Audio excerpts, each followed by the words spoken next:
کہتے کہتے کھلے آنکھ صلی علی کہتے کہتے کھلے آنکھ صلی علی کہتے کہتے الحمدللہ رب العالمین والصلاة والسلام علی خاتم النبیین اما بعد فاعوذ باللہ من الشیطان الرجیم بسم اللہ الرحمن الرحیم الصلاة والسلام علیک یا رسول اللہ الصلاة والسلام علیک یا حبیب اللہ الصلاة والسلام علیک یا نبی اللہ وعلا آلک و اصحابک یا نور اللہ۔ مدنی چینل کے ناظرین، پروگرام کھلے آنکھ صلی اللہ کہتے کہتے میں آپ کو خوش آمدید کہتے ہیں۔ اللہ پاک کی بارگاہ میں دعا ہے اللہ پاک یہ صبح سب کے لیے رحمت والی، برکت والی، سعادتوں اور نیکیوں والی فرمائے، اور یوں ہی ہماری ساری زندگی سعادتوں اور نیکیوں میں بسر ہو۔ درود پاک کی فضیلت سنتے ہیں۔ میرے آقا صلی اللہ علیہ وآلہ وسلم نے ارشاد فرمایا کہ جس نے مجھ پر ایک مرتبہ درود پاک بھیجا، اللہ پاک اسے ایک قرات اجر عطا فرمائے گا، اور ایک قرات احد پہاڑ جتنا ہے۔ سبحان اللہ۔ اللہ کرے ہم کثرت سے زیادہ درود پاک پڑھنے میں کامیاب ہو جائیں۔ نیت کریں مدنی چینل کے ناظرین، جتنا زیادہ درود پاک پڑھیں گے انشاءاللہ اتنی ہی برکات ہمیں نصیب ہوں گی۔ صلو علی الحبیب صلی اللہ تعالی علی محمد صلی اللہ علیہ وآلہ وسلم۔ مدنی چینل کے ناظرین، دین اسلام ہماری قدم قدم پر بہترین رہنمائی کرتا ہے۔ دین اسلام ہمیں زندگی کے ہر پہلو پر غور کرنے اور اس پر عمل کرنے کا درس دیتا ہے۔ جب ہم دین اسلام کو پڑھتے ہیں تو ہمیں پتہ چلتا ہے کہ دین اسلام نے ہماری کس انداز میں رہنمائی کی ہے۔ اگر ہم تجارت کے معاملات کو لیتے ہیں تو نبی مکرم صلی اللہ تعالی علیہ وآلہ وسلم کی پیاری تجارت ہمارے سامنے آتی ہے۔ آج ہمارا ٹاپک تجارت مصطفیٰ صلی اللہ علیہ وآلہ وسلم رہے گا۔ میرے آقا صلی اللہ علیہ وآلہ وسلم نے نہ صرف بیان کیا ہے بلکہ عملی طور پر تجارت کر کے بھی بتائی ہے، اور یہ بھی بیان کر دیا کہ تجارت صرف ایک مال کے تبادلے کا نام نہیں ہے، بلکہ تجارت ایمانداری، دیانتداری اور سچائی کا دوسرا نام ہے۔ تجارت جب نبی مکرم صلی اللہ علیہ وآلہ وسلم سچائی کے ساتھ فرماتے ہیں، کیونکہ سب سے سچے تو میرے آقا صلی اللہ علیہ وآلہ وسلم ہیں، حضور نے جب تجارت فرمائی ہے تو پھر یہ رہتی دنیا تک کے تاجروں کو ایک پیغام میرے آقا صلی اللہ علیہ وسلم کی طرف سے ضرور یہ ملتا ہے کہ جو سچا تاجر ہوتا ہے اس کا کمال یہ کہ وہ صرف لوگوں کا ہی دل نہیں جیتتا بلکہ اپنی دنیا کو بھی سنوار لیتا ہے، اپنی آخرت کو بھی سنوار لیتا ہے۔ اللہ کرے کہ ہم بھی ایسی تجارت کرنے میں کامیاب ہوں جو تاجر حضرات ہیں نبی مکرم صلی اللہ علیہ وآلہ وسلم کی ان پیاری اداؤں کو لیں۔ میرے آقا جان رحمت صلی اللہ علیہ وسلم نے فرمایا التاجر صدوق مع الانبیاء یوم القیامہ، سچا تاجر قیامت کے دن نبیوں کے ساتھ ہوگا۔ سبحان اللہ۔ یہ کتنا بڑا اعزاز اور کتنا بڑا پروٹوکول ہے اس کے لیے کہ جو تاجر ہے لیکن ہے سچا، دیانتداری کے ساتھ، ایمانداری کے ساتھ جو تجارت کرتا ہے۔ اللہ کرے کہ ایسے تاجر کثرت کے ساتھ پائے جاتے ہوں اور پائے جائیں، اور جن کی تجارت سے لوگوں کو نفع ہو، اس میں جھوٹ، دھوکہ، فریب اس طرح کی آمیزش نہ ہو، صرف سچائی کی بنیاد پر تجارت ہو جو اپنی دنیا کو بھی سنوارے اور اپنی آخرت کو بھی سنوارنے میں کامیاب ہو جائے۔ ہمارا ٹاپک تجارت مصطفیٰ صلی اللہ علیہ وآلہ وسلم رہے گا۔ قرآن کی آیات ہماری کیا رہنمائی کرتی ہیں، نبی مکرم صلی اللہ علیہ وآلہ وسلم کی احادیث ہماری اس حوالے سے کیا رہنمائی کرتی ہیں، اسلاف کا انداز تجارت کے حوالے سے کیا رہا ہے، انشاءاللہ یہ اور بہت کچھ ہمیں سیکھنے کو ملے گا۔ آپ سے گزارش کریں گے مدنی چینل کے ناظرین آپ جڑے رہیں ہمارے ساتھ، پروگرام مکمل دیکھنے کی نیت کیجئے، انشاءاللہ بہت کچھ سیکھنے کو ملے گا۔ اللہ تعالیٰ سے دعا ہے اللہ پاک یہ پروگرام اپنی بارگاہ میں قبول فرمائے اور ہمیں اچھے انداز میں نیکی کی دعوت عام کرنے کی توفیق عطا فرمائے۔ آئیے مدنی چینل کے ناظرین پروگرام کو آگے بڑھاتے ہیں۔ میں مبلغین کو دعوت دیتا ہوں، مبلغین منچ پر تشریف لاتے ہیں، پھر انشاءاللہ پھر ہم قرآن پاک کی تلاوت بھی سنیں گے، نعت مصطفیٰ بھی ہوگی، اور پھر انشاءاللہ ساتھ ہی ساتھ مبلغین سے اس ٹاپک پر ہم گفتگو بھی کریں گے۔ میں عبد الواجد بھائی سے گزارش کروں گا، عبد الواجد بھائی تشریف لائیں، مرحبا کہتے ہیں۔ راشد علی بھائی کو بھی مرحبا کہتے ہیں جی۔ شاہد مدنی صاحب مرحبا، السلام علیکم۔ خیریت سے ہیں؟ ٹھیک ہے، ماشاءاللہ، مرحبا مرحبا، اہلا و سہلا، مرحبا۔ السلام علیکم ورحمۃ اللہ وبرکاتہ. کیسے ہیں؟ ٹھیک ہیں آپ؟ خیریت سے ہیں؟ ماشاء اللہ. السلام علیکم ورحمۃ اللہ وبرکاتہ. کیسے ہیں آپ؟ ٹھیک ہیں؟ السلام علیکم ورحمۃ اللہ. ماشاء اللہ. کیسے ہیں آپ؟ ٹھیک ہیں. آئیے مدنی چینل کے ناظرین پروگرام کو آگے بڑھاتے ہیں اور سیگمنٹ کی طرف بڑھتے ہیں. سیگمنٹ ہے پیغام قرآن.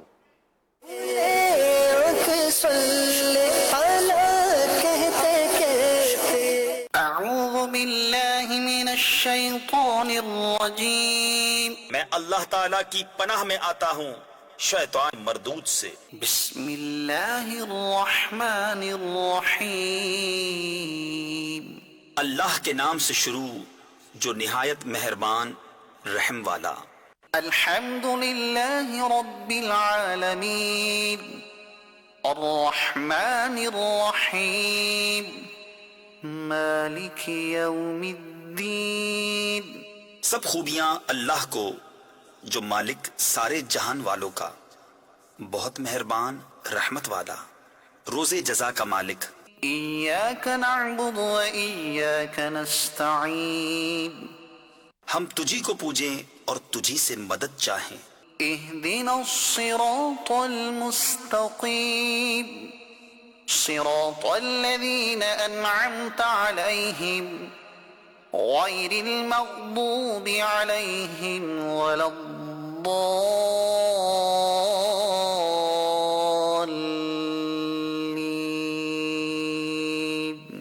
ہم کو سیدھا راستہ چلا، راستہ ان کا جن پر تو نے احسان کیا، نہ ان کا جن پر غضب ہوا اور نہ بہکے ہووں کا.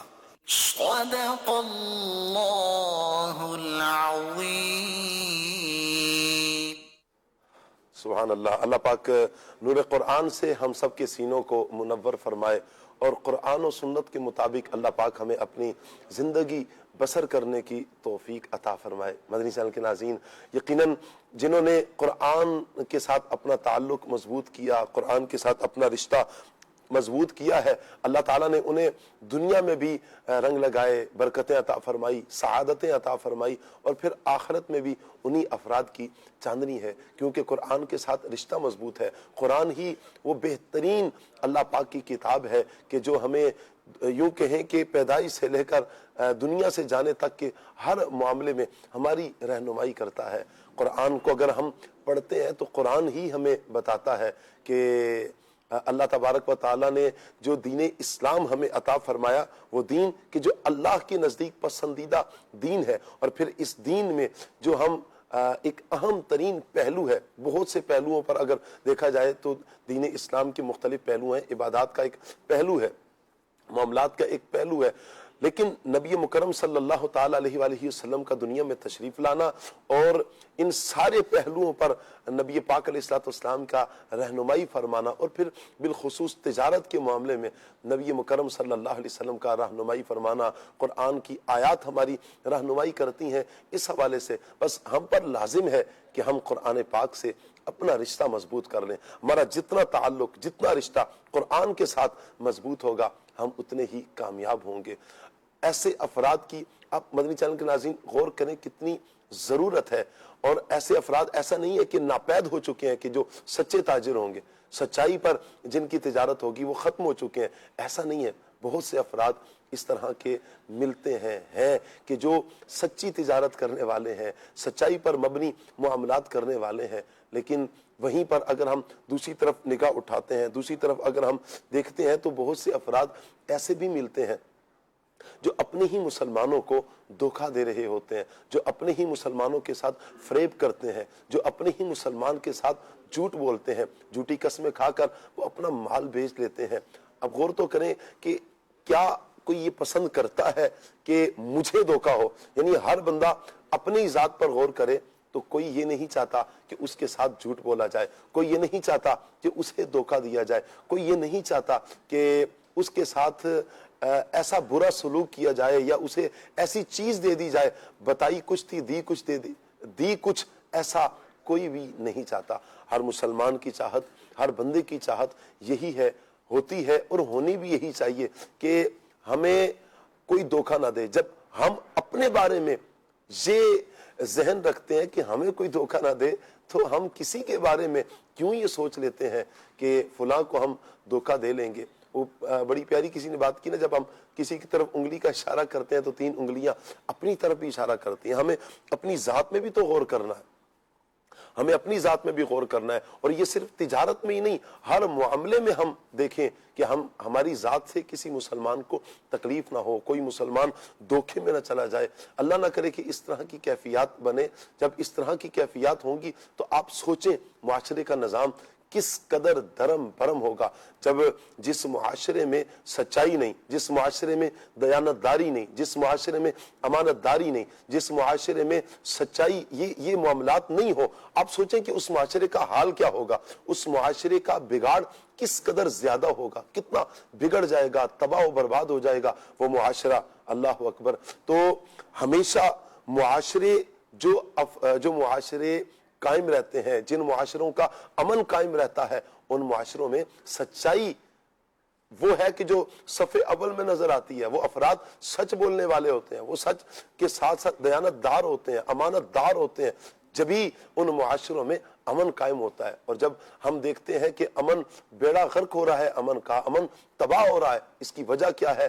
وہاں پر دھوکہ بہت ہو چکا ہے، وہاں پر جھوٹ بہت زیادہ بولا جا رہا ہے. اللہ نہ کرے کہ اس طرح کے تاجر، اس طرح کے افراد ہمارے معاشرے میں ہوں. اگر کوئی ہے تو اللہ کی بارگاہ میں سچی توبہ بھی کرنی ہوگی، اور پھر دارالافتاء اہل سنت سے رہنمائی بھی لینی ہوگی کہ میں نے جن افراد کو دھوکہ دیا ہے، ان کا مال ناحق غصب کر لیا، میں نے کسی طریقے سے دھوکے کے ساتھ ان کے مال پہ قبضہ کر لیا، یا میں نے انہیں چیز اچھی نہیں دی، تو دارالافتاء اہل سنت سے شرعی رہنمائی لے کر ان تک ہو سکے ان کا مال پہنچائے. یا جس طرح دارالافتاء اہل سنت کی مفتیان کرام ہماری رہنمائی کریں تو ہم اس پر ہی عمل کریں. کیونکہ مدنی چینل کے ناظرین، ہمیشہ کے لیے ہم اس دنیا میں نہیں آئے ہیں، ہمیشہ کے لیے اس دنیا میں نہیں ہے. آج نہیں تو کل اس دنیا سے چلے جانا ہے. جب جانا ہے تو اللہ کی بارگاہ میں حاضر ہونا ہے نا. اس رب نے اور رب کے رسول نے ہی ہمیں اصول بیان کیے ہیں، انہی اصولوں پر ہم اپنی زندگی کو قائم کریں گے تو انشاءاللہ ہم سرخرو ہوں گے. اللہ تعالی ہمیں عمل کی توفیق عطا فرمائے. نعت خواں اسلامی بھائی کی طرف بڑھتے ہیں اور نعت سنتے ہیں. انشاءاللہ پھر ہم ٹاپک پر مبلغین سے گفتگو کریں گے. صلو علی الحبیب صلی اللہ تعالی علی محمد صلی اللہ صلی اللہ تعالی علیہ وآلہ وسلم. صلی اللہ علیہ یا رسول اللہ وسلم علیہ یا حبیب اللہ. چمن طیب میں سنبل جو سوارے کیسو، چمن طیب میں سنبل جو سوارے کیسو، حور پڑھ کر شکنے ناز پیوارے کیسو، حور پڑھ کر شکنے ناز پیوارے کیسو، کی جو بالوں سے تیرے روزے کی جارو بکشی، کی جو بالوں سے تیرے روزے کی جارو بکشی، کی جو بالوں سے تیرے روزے کی جارو بکشی، شب کو شبنم نے تبرک کو ہے دھارے کیسو، شب کو شبنم نے تبرک کو ہے دھارے کیسو، اور غم سیاہ کا رو پہ یا رب پیشے محشر میں، ہم سیاہ کا رو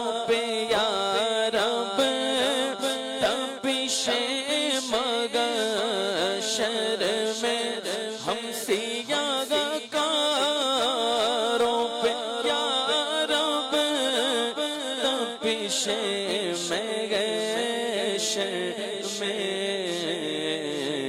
سایہ افغن ہو تیرے پیارے کے پیارے گیسوں سایہ افغن ہو تیرے پیارے کے پیارے گیسوں آخر حج غم امت میں پریشان ہو کر آخر حج غم امت میں پریشان ہو کر آخر حج غم امت میں پریشان ہو کر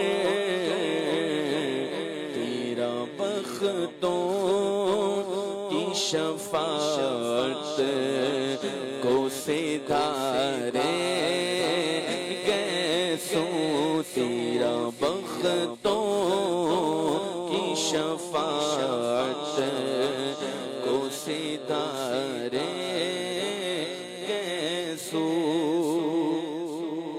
بھینی خوشبو سے مہک جاتی ہے گلیاں واللہ بھینی خوشبو سے مہک جاتی ہے گلیاں واللہ بھینی خوشبو سے مہک جاتی ہے گلیاں واللہ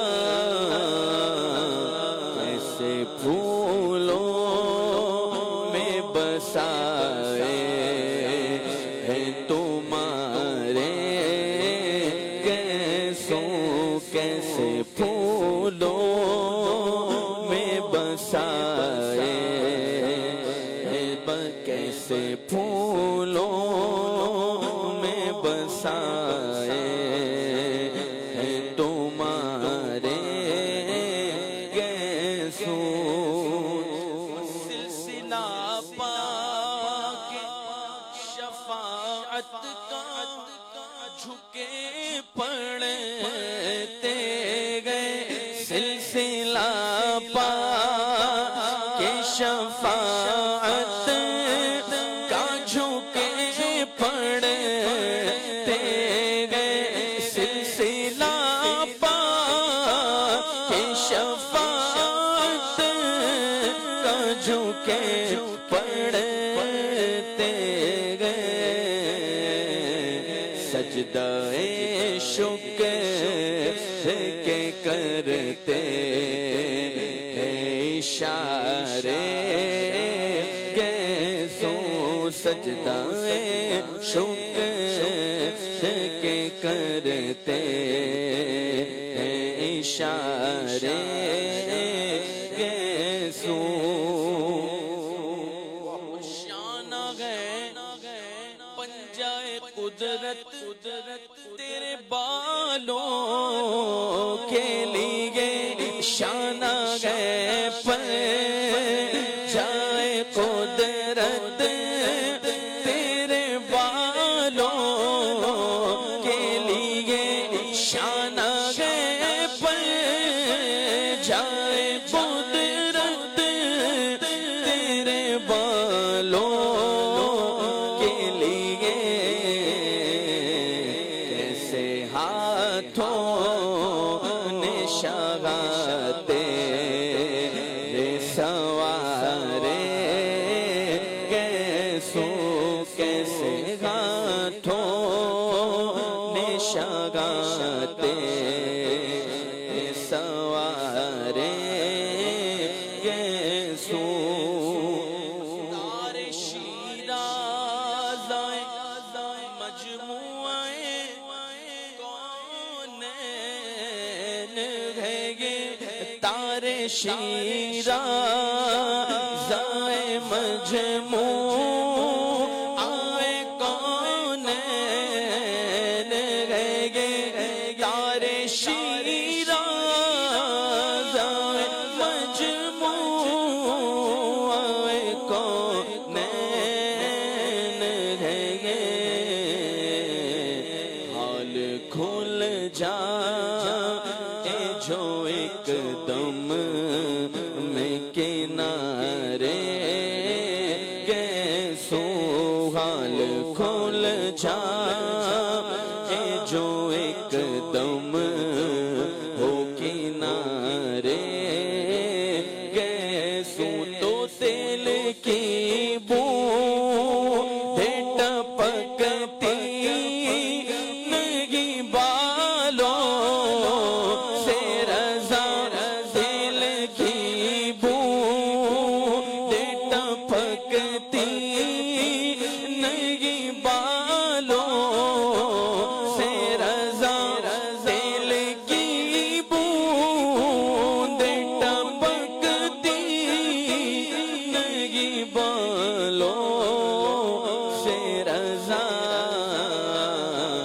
صبح عارض پہ لوٹاتے ہیں ستارے کیسو صبح عارض پہ لوٹاتے ہیں ستارے کیسو چمنے طیب میں سنبل جو سوارے واہ واہ، سبحان اللہ سبحان اللہ۔ اللہ تعالیٰ نبی مکرم صلی اللہ تعالیٰ علیہ وآلہ وسلم کی مبارک زلفوں کی ہمیں بھی زیارت نصیب فرمائے۔ ان آنکھوں پر قربان جائیے جن آنکھوں نے نبی مکرم صلی اللہ تعالیٰ علیہ وآلہ وسلم کے پیارے پیارے گیسو دیکھے، حضور جان عالم صلی اللہ علیہ وآلہ وسلم کی پیاری اداؤں کو دیکھا، حضور جان عالم صلی اللہ تعالیٰ علیہ وآلہ وسلم کے ساتھ رہے، ان صحابہ کرام کی زندگیاں سبحان اللہ، ان اہل بیت اطہار کی زندگیاں سبحان اللہ کے جو نبی مکرم صلی اللہ علیہ وآلہ وسلم کے ساتھ رہے، اور ان افراد پر قربان جائیے کہ جب پیارے آقا صلی اللہ علیہ وآلہ وسلم نے ان کے سامنے کچھ بیان فرمایا تو سب سے زیادہ چاہت ان کی یہ ہوتی تھی کہ بس نبی مکرم صلی اللہ علیہ وآلہ وسلم کی اداؤں کو لیا جائے، حضور کی باتوں کو لیا جائے، اور پھر ان صحابہ کرام نے جنہوں نے تجارتیں کی ہیں، پھر نبی پاک صلی اللہ علیہ وسلم نے جو ان کی رہنمائی فرمائی جو اصل میں ہمارے لیے رہنمائی تھی، انہوں نے پھر نبی پاک علیہ السلام کی اداؤں کو لیا، تجارت کی، اور پھر کیسی بہترین ان کی تجارت تھی کہ ایسی تجارت کہ جب نبی پاک علیہ السلام نے دنیا سے ظاہری پردہ فرمایا ہے تو آج اگر ہم دین اسلام کو پوری دنیا میں پھیلا ہوا دیکھتے ہیں تو صحابہ کرام وہ تھے کہ جنہوں نے پوری دنیا کا پھر یوں کہیں کہ سفر کیا۔ تقریباً نبی مکرم صلی اللہ علیہ وآلہ وسلم کا جو آخری حج تھا، حجۃ الوداع، اس میں تقریباً 1,24,000 صحابہ کرام کی تعداد تھی یا 44,000 صحابہ کرام کی تعداد تھی۔ اس تعداد اتنی بڑی تعداد ہے ایک حج میں، آخری حج میں، لیکن ہم دیکھتے ہیں کہ کتنے صحابہ کرام کے مزارات جنت البقیع میں ہیں، جنت المعلا میں ہیں۔ 10,000 صحابہ کرام کے مزارات بتائے جاتے ہیں کہ جنت البقیع شریف میں ہیں۔ اسی طرح چند ہی صحابہ کرام کے یا کچھ ہی صحابہ کرام کے مزارات جنت المعلا میں ہیں۔ بقیہ صحابہ کرام ہزاروں کی تعداد میں یہ کہاں ہے؟ انہوں نے پوری دنیا کا سفر کیا، انڈونیشیا، ملائیشیا کی طرف جو دین اسلام پھیلا ہے، یہ وہاں پر ہمارے مسلمان تاجر گئے، انہوں نے وہاں پر تجارت کی۔ جب ان غیر مسلموں نے مسلمانوں کی اس تجارت کو دیکھا، ایمانداری کو دیکھا، دیانتداری کو دیکھا، ان کی اداؤں کو دیکھا، ان کی سچائی کو دیکھا، اللہ اکبر، پھر وہ اسلام کو پڑھنے لگے۔ جب اسلام کو پڑھا، اسلام دل میں گھر کر گیا اور یوں وہ دین اسلام سے وابستہ ہوئے، اور یوں پوری دنیا میں بحمد اللہ تعالی دین اسلام کا پرچم لہرا رہا ہے، اور انشاءاللہ یہ صبح قیامت تک دین اسلام کا پرچم پوری دنیا میں لہراتا رہے گا۔ لیکن اگر ہم دیکھیں تو غور کریں، پیچھے صحابہ اکرام کی قربانیاں ہیں، اور پھر وہ صحابہ اکرام جو تجارت کے لیے بھی گئے تو انہوں نے پھر کتنی بہترین تجارت کی، ساتھ تجارت بھی کی، دنیا کا مال بھی حاصل کیا، لیکن آپ دیکھیں ان کا کمال کہ لوگوں کو دین کی کیسی دعوت دی کہ لوگ دین اسلام کی طرف وابستہ ہوئے، اسلام قبول کیا، دین اسلام میں آئے، اور پھر وہ اپنی آخرت کو سنوارنے والے بن گئے۔ اس لیے جن افراد نے قرآن و سنت کو تھاما، میرے آقا صلی اللہ علیہ وسلم کی اداؤں کو لیا ہے، تھاما ہے، وہ کامیاب ہوئے ہیں۔ میں چاہوں گا عبدالواجد بھائی، قرآن پاک جو ہماری ہر اعتبار سے رہنمائی کرتا ہے، نبی پاک علیہ الصلوۃ والسلام کی احادیث ہماری قدم قدم پر رہنمائی کرتی ہیں، اور خود جناب رسول اللہ صلی اللہ علیہ وسلم نے تجارت بھی کی ہے۔ آپ ارشاد فرمائیں کہ قرآن پاک ہماری کیا رہنمائی کرتا ہے، اور پھر نبی مکرم صلی اللہ علیہ وسلم کی ادائیں بالخصوص تجارت کے حوالے سے ہماری کیا رہنمائی کرتی ہیں؟ بسم اللہ الرحمن الرحیم۔ شاہ صاحب، اتنی اچھی تمہید کے بعد جو آپ نے سوال کیا ہے، تو یقیناً قرآن کریم میں بھی اور احادیث مبارکہ میں بھی تجارت کے حوالے سے ہمارے لیے رہنمائی کی گئی ہے۔ سبحان اللہ۔ جیسے ایک آیت کریمہ ہے کہ یا ایھا الذین آمنوا لا تأکلوا اموالکم بینکم بالباطل الا ان تکون تجارتا عن تراض منکم۔ ترجمہ، اے ایمان والو، باطل طریقے سے آپس میں ایک دوسرے کے مال نہ کھاؤ، البتہ یہ ہو کہ تمہاری باہمی رضامندی سے تجارت ہو۔ یہاں پر تجارت کے حوالے سے ایک قید لگائی گئی ہے کہ باہمی رضامندی سے ہو، تو اٹ مینز کہ ٹریڈ میں، تجارت میں، خرید و فروخت میں رضامندی جو ہے اس کو بنیادی حیثیت حاصل ہے۔ جی، فریقین کا بیع و شرع میں راضی ہونا بہت ضروری ہے۔ فریقین، جی، یہی وجہ ہے کہ اگر یہ فریقین فرق کر رہے ہیں، یعنی دو پارٹیز، جی ہاں، تو اگر ایسا ہو کہ کوئی شخص راضی نہیں ہے اور کوئی اور شخص آ کر اس کی چیز بیچ دے تو وہ تجارت نہیں ہوگی۔ جیسے نیلامی وغیرہ میں عموماً ہوتا ہے کہ لوگ کسی کی چیز ضبط کرتے ہیں، کنفسکیٹ کرتے ہیں، اور اس کے بعد وہ آگے بیچ دیتے ہیں، تو ایسا نہیں ہونا چاہیے۔ اسی طرح احادیث مبارکہ میں تجارت کو جو ہے وہ نجات آخرت کا سبب قرار دیا گیا۔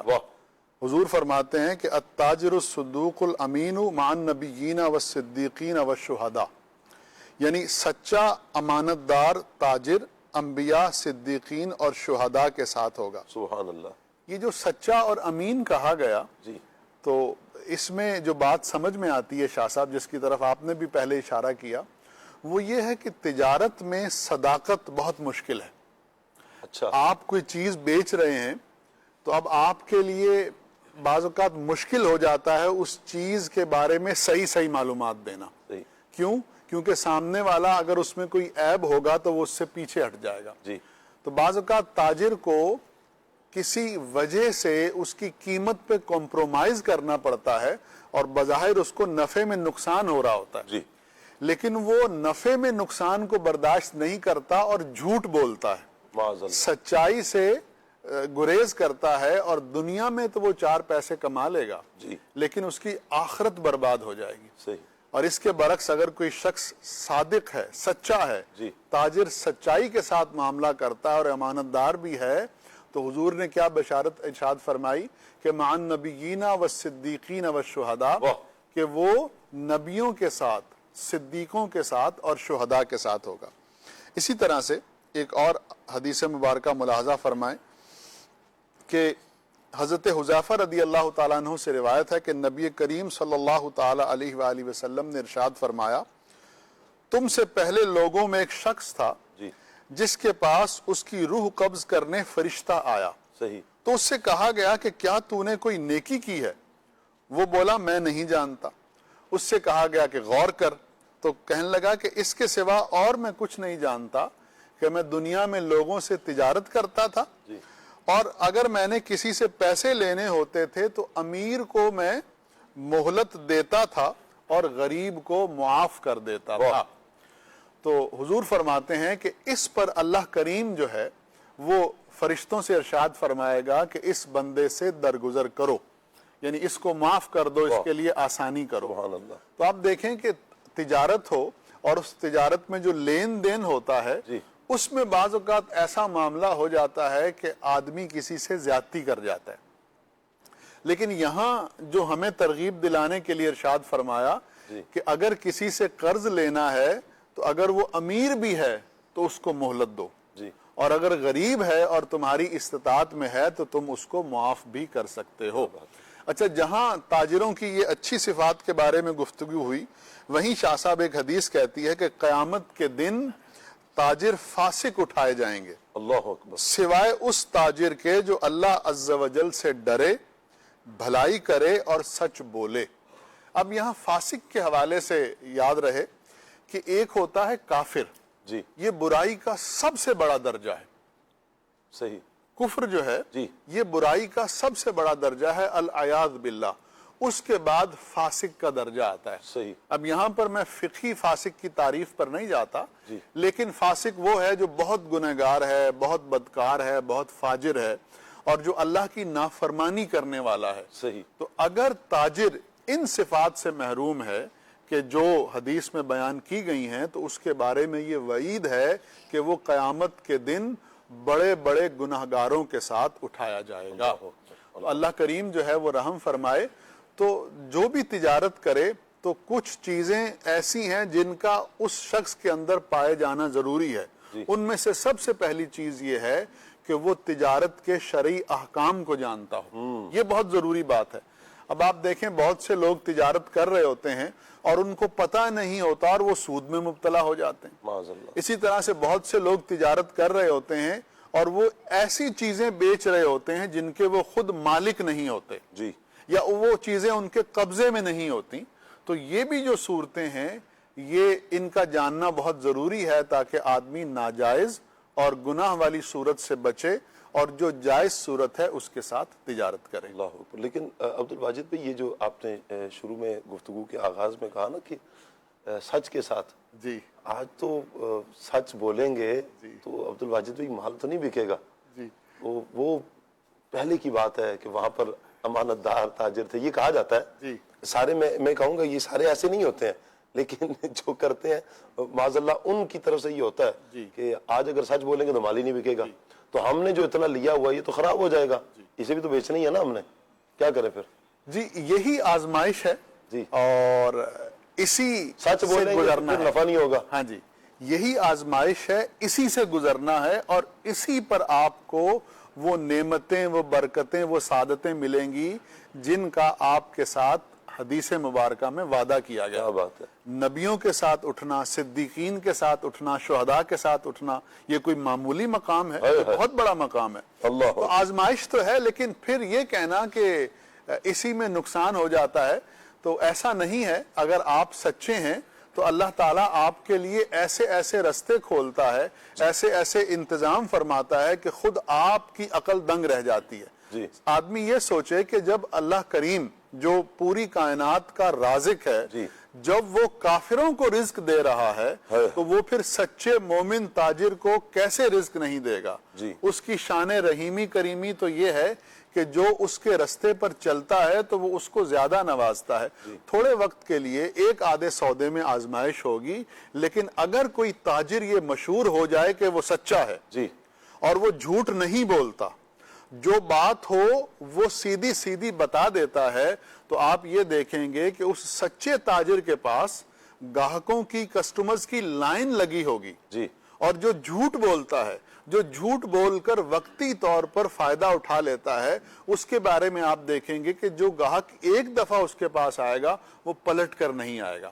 اور تجارت میں جو سمجھتا ہوں، جو میری آبزرویشن ہے وہ یہ ہے کہ کوئی جھوٹا تاجر کامیاب نہیں ہے۔ جو سچے ہیں، کھرے ہیں، وقت پر پیسے کا لین دین کرتے ہیں، جیسا کہا جائے ویسا ہی مال پرووائیڈ کرتے ہیں، تو وہی کامیاب ہوتے ہیں اور انہی کا کام جو ہے وہ آگے چلتا ہے۔ کیا بات ہے، کیا بات ہے۔ حقیقت بھی یہی ہے مدنی چینل کے ناظرین کہ جب آپ سچ بولیں گے نا تو پھر آپ دیکھیں گے کہ گاہک کتنے آئیں گے، اعتماد ہو جائے گا نا لوگوں کو آپ پر کہ یہ بندہ کھرا بندہ ہے, سچا بندہ ہے, جو بات کہتا ہے وہ پوری کرتا ہے. اور جھوٹا آدمی جو ہے وہ ایک دفعہ تو کوئی گاہک پھنس جائے گا, لیکن وہ کتنوں کو منع کرے گا بھئی اس کے پاس نہیں جانا, وہ خود بھی نہیں آئے گا اور کسی اور کو بھی آپ کے پاس نہیں آنے دے گا.